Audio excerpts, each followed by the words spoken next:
Hello students, welcome back to my YouTube channel जिसका नाम है learning with Mandeep. Last video में हमने डिस्कस किया था कि कुछ ऐसे बेसिक टर्म्स होते हैं आपके अकाउंटिंग में जो आप यूज़ करते हैं, जहाँ आप उनकी एक्सप्लेनेशन समझ ले तो आप अकाउंटिंग की लैंग्वेज में उसे यूज़ कर सकते हैं। आज वही टॉपिक को हम आगे कंटिन्यू करते हुए आपके आगे जो बेसिक टर्म्स बनते हैं उनके बारे में डिस्कस करेंगे। वीडियो को ध्यान से देखिएगा, बिना टाइम वेस्ट किए हुए वीडियो को आगे बढ़ाते हैं। फर्स्ट ऑफ ऑल आपका जो बेसिक टर्म है वो है डेटर्स। डेटर्स क्या होते हैं? हमने बहुत बार सुना होता है ना, जैसे बहुत बार हमने एक चीज़ सुनी है, वो है क्रेडिटर। ठीक है, अगर नहीं भी सुनी तो हम फॉर एग्जांपल लेके चलते हैं कि हमें अगर हम किसी से चीज़ उधार लेते हैं तो उसे हम क्या कहते हैं कि हमने क्रेडिट पे ली है। ठीक है, डेटर्स भी एक तरह के ऐसे ही होते हैं बट ऑपोजिट द वे। ठीक है, कैसे? डेटर्स क्या है? इंडिविजुअल्स और businesses owing money to the company for goods and services sold on credit. ठीक है, आपने जिन कस्टमर्स को कोई भी गुड्स सोल्ड किए हैं बट कस्टमर ने वो चीज़ आपकी उधारी ली है, आपने जो बेच दिया है कस्टमर ने उसका आपको पेमेंट नहीं दिया है, कस्टमर ने कहा कि वो चीज़ आपसे थोड़ी टाइम के लिए उधार लेगा। ठीक है, जैसे वो कस्टमर आपका बहुत पुराना कस्टमर है, ठीक है, वो हर बार आपसे आप सामान लेता है, गुड्स लेता है। इस बार उसने क्या किया, उसने डायरेक्ट पेमेंट करने की बजाय आपसे कुछ उधारी चीज़ ले ली और आप भी मान गए क्योंकि आपका वो एकदम ऑनेस्ट कस्टमर है। ठीक है, इसलिए आप क्या करते हो कि आपने उसे क्रेडिट पे बेच दिया, उधारी बेच दिया अपना सामान। ठीक है, जब उधारी बेच दिया उस पर्सन को जिसको आपने उधारी बेचा है उसे हम क्रेडिटर कहेंगे और आप उस पर्सन के क्या हो गए? As a owner debtor. आया समझ? डेटर क्या होता है? जिसने आप पैसे लेने होते हैं। ठीक है, जिन्होंने चीज़ें क्रेडिट बेच दी हैं किसी पर्सन को, उससे आपको कुछ अमाउंट अभी आगे इन फ्यूचर मिलेगी, उसे आप क्या कहते हैं? डेटर्स। नेक्स्ट पॉइंट हमारा है क्रेडिटर्स। क्रेडिटर्स क्या होता है? इंडिविजुअल और business to whom the company owns money for a goods और services purchased on credit. Creditor क्या कौन होते हैं? क्रेडिटर वो होते हैं जिनको उधारी पे सामान बेच दिया, वो आपके क्रेडिटर्स हो गए। ठीक है, आप उनके हो गए डेटर और वो आपके हो गए क्रेडिटर्स। ठीक है, बहुत ही स्मॉल सा डिफरेंस है। अगर नहीं समझ आ रहा तो हम कैसे लिख सकते हैं? ठीक है, हम लिख सकते हैं कि क्रेडिटर्स क्या होता है? क्रेडिटर्स वो पर्सन होते हैं जिनसे हमें पैसे लेने हैं। ठीक है, हम लिख सकते हैं उधारी वाले पर्सन। ठीक है, वाले पर्सन।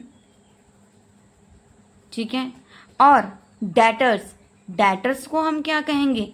वो पर्सन जिन्होंने उधारी आपने बेच दिया है और वो लेने वाले हैं। ठीक है, उधारी वाले पर्सन और ये उधारी लेने वाले पर्सन।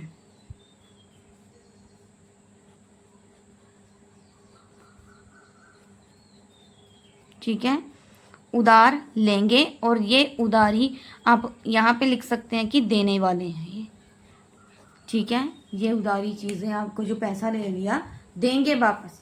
ठीक है, नेक्स्ट आता है आपका depreciation. The systematic allocation of the cost of a tangible asset over it's useful life.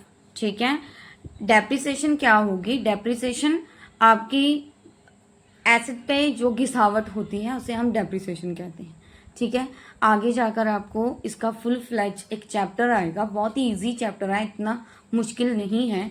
But in a case depreciation हम किसे कहेंगे?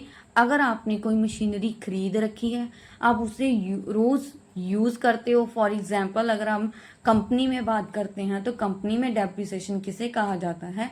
जो हम प्रोडक्ट बनाने के लिए जो मशीनरी यूज़ कर रहे हैं, ठीक है, वो हम रोज़ यूज़ कर रहे हैं उस मशीनरी को, उस मशीनरी की रोज़ रोज़ गिरावट होती जा रही है। एक टाइम पे हमें उसे रिपेयर करवाना पड़ेगा।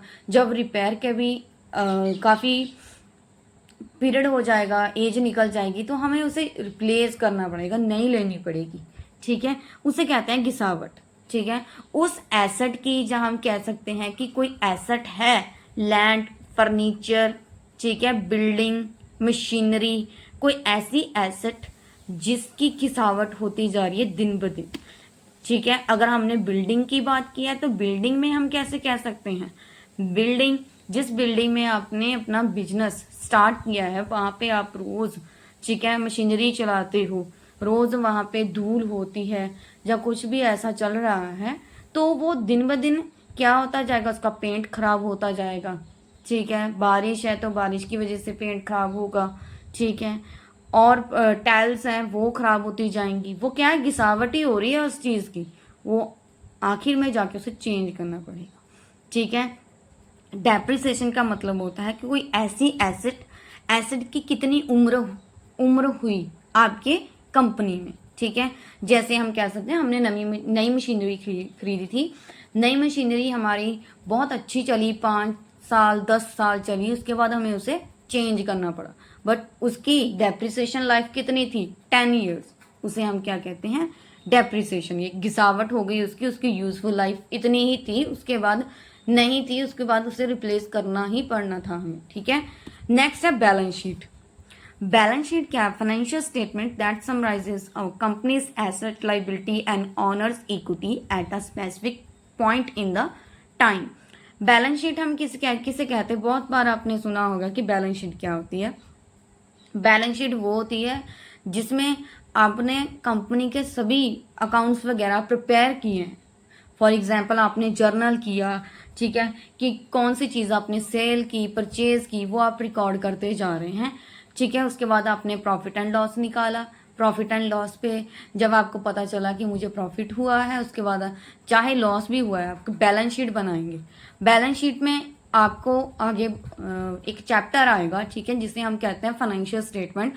उसमें हमें क्या करना होता है, उसमें हमें ट्रेडिंग अकाउंट बनाना होता है फर्स्ट ऑफ ऑल, सेकंड में हमें बनाना होता है आपका प्रॉफिट एंड लॉस अकाउंट, और थर्ड में हम बैलेंस शीट बनाएंगे। बैलेंस शीट से हमें पता चलेगा कि कंपनी कैसी चल रही है। अगर एसेट आपकी कंपनी में आपके पास बहुत सारी चीज़ें ज़्यादा हैं, ठीक है, और लाइबिलिटी आपकी देनेदारियां, जो आप कह सकते हैं कि लाइबिलिटीज जो आपने कंपनी को स्टार्ट करने के लिए किसी से उधार लिया था वो कम है, और आपका खुद का कमाया हुआ पैसा ज़्यादा है, तो आप प्रॉफिट में चल रहे हैं। अगर आपका एसेट खुद का कमाया हुआ पैसा कम है और लाइबिलिटीज किसी से उधारी आपने ज़्यादा लिया है, तो आप लॉस में चल रहे हैं। ठीक है, बैलेंस शीट का यही मतलब होता है। नेक्स्ट है गुड्स। गुड्स किसे कहते हैं, वैसे हम अगर नॉर्मली लेकर चले तो नॉर्मली क्या होता है कि हम किसी प्रोडक्ट को, ठीक है, जैसे ये पेन है, पेन को अगर हमें पेन की कंपनी खोलनी है, ठीक है, कंपनी ओपन करनी है, तो इस पेन को क्या हम आम लैंग्वेज में कह देते हैं ना कि ये सामान है, जहाँ हम इसे प्रोडक्ट कह देते हैं, बट कॉमर्स की लैंग्वेज में इसे क्या कहेंगे, गुड्स। ठीक है, किसी प्रोडक्ट्स को हम गुड्स कहते हैं। जैसे हमने यहाँ पे लिखा है, physical term of trade acquired for the purpose of selling, it is also known as stock as well as inventory. Goods उसे कहते हैं जो फिजिकल आइटम हो, मतलब कि कोई ऐसी आइटम जो रियलिटी में भी हो बेचने के लिए। ठीक है, जैसे हम कह देते हैं ना, हम आपको सर्विस प्रोवाइड करेंगे, वो हम रियलिटी में सर्विस बेच नहीं सकते, वो तो सिर्फ सर्विस, हाउस सर्विस, ठीक है, बेबी सीटर सर्विस ऐसी होती हैं, ठीक है, क्लीनिंग सर्विस। बट गुड्स का क्या होता है, गुड्स आपके फिजिकल गुड्स होनी चाहिए, रियलिटी में आपके पास ये पेन होना चाहिए, ठीक है, फिर ही आप इसे बेच पाओगे। ठीक है, उसे क्या कहते हैं, गुड्स। नेक्स्ट पॉइंट है डिस्काउंट। ठीक है, मुझे लगता है डिस्काउंट पॉइंट तो सबको आसान ही है, आता ही होगा, फिर भी हम इसे डिस्कस कर लेते हैं। डिस्काउंट क्या होता है, ठीक है, reduction in the price of the goods and product, it is refer to the reduce the amount in the products rate. ठीक है, डिस्काउंट हमें सभी को पता है, जैसे हम किसी दुकान पे गए, किसी ने हमें बता दिया कि ये चीज़ फॉर एग्जांपल 500 रुपीज़ की है, हम वहाँ पे बार्गेनिंग करनी स्टार्ट कर देते हैं, हम कहने लगते हैं कि नहीं हम तो 350 400 ही देंगे इसके, ठीक है। वो हम बार्गेनिंग कर लेते हैं और फिर आखिर में दुकानदार 400 पे अगर मान गया, ठीक है, 400 पे हम 400 रुपया उसे दे दिया और प्रोडक्ट हमारा हो गया, वो गुड्स हमारी हो गई। उसके बाद ठीक है, वो जो उसने फर्स्ट ऑफ ऑल हमसे जो 500 रुपीज़ की डिमांड की थी, बट हमने कितने दिए 400। वो जो 100 रुपीज़ हैं वो डिस्काउंट, ठीक है। किसी गुड्स का किसी गुड्स के प्राइस हम उसे रिड्यूस कर देते हैं, घटा देते हैं, उसे हम क्या कहते हैं डिस्काउंट, ठीक है। कोई चीज़ आपको छूट पर मिलती है उसे हम क्या कहते हैं डिस्काउंट, ठीक है। आगे की वीडियो में मैं आपको क्या बताऊंगी कि आपका एक बहुत ही इम्पॉर्टेंट बेसिक टर्म है जो आपकी कॉमर्स में बहुत ही ज़्यादा आगे क्रूशियल होने वाला है और इम्पॉर्टेंट है, दैट इज़ अ एसेट और लाइबिलिटी, ठीक है। अभी मैंने आपको एसेट और लाइबिलिटी नहीं करवाई। एसेट और लाइबिलिटी मैं आपको फुल फ्लेज एक वीडियो लेकर आऊंगी उसमें, क्योंकि बहुत ज़्यादा इम्पॉर्टेंट है वो बेसिक आइटम आपके बहुत ज़्यादा इम्पॉर्टेंट है, इसलिए ठीक है उसकी मैं आपको एक अलग वीडियो प्रोवाइड करूंगी। सो अगर वीडियो आपको अच्छी लगे तो आप वीडियो को लाइक शेयर और कमेंट ज़रूर कीजिएगा। वीडियो को सब्सक्राइब करना बिल्कुल ना भूलें। ओके।